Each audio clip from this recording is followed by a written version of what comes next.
今晚要年终聚餐嘛，大家很快就要到了。哦，好烫好烫！四不像，你发烧了。啊，你等着，我这就去给你降温。嗨，小不像。啊！你丫干嘛呢？哪有您这么降温的呀？他都快凉透了。那该怎么办啊？他现在需要的是维 C， 还有热水。啊！他要手透了！四不像，醒醒啊！你别吓我。别担心，我还给四不像熬了药，吃了不行立马就好。啊！白了您嘞！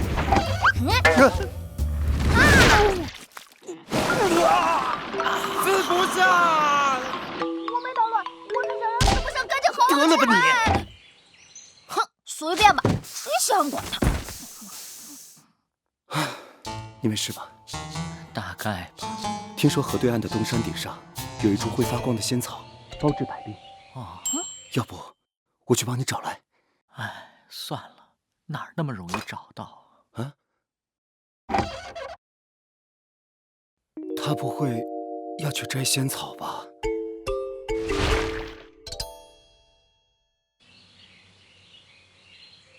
皮皮在外面不会遇到什么事吧？嗨，能有什么事儿啊？今儿天气那么好，下点雨更好，这样他马上就回来了。救命啊！就算暂时回不来，这附近也没什么危险嘛。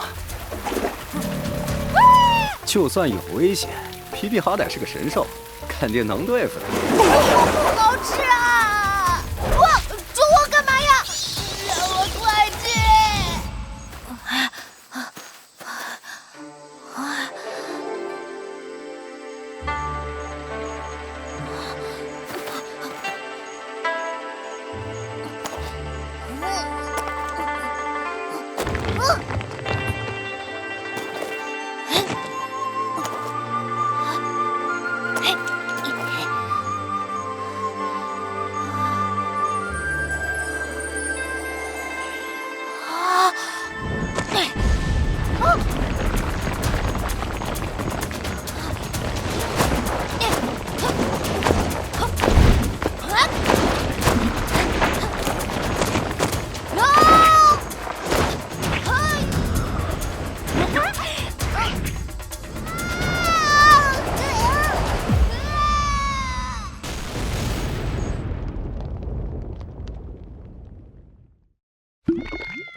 以下哪种仙草吃了它可以不感到饥饿呢？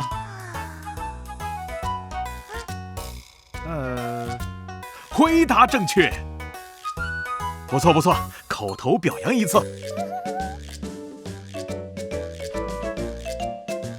茱萸草，《山海经》中记载，茱萸是生长在招摇山上的一种草，样子像韭菜，开的花儿是青色的。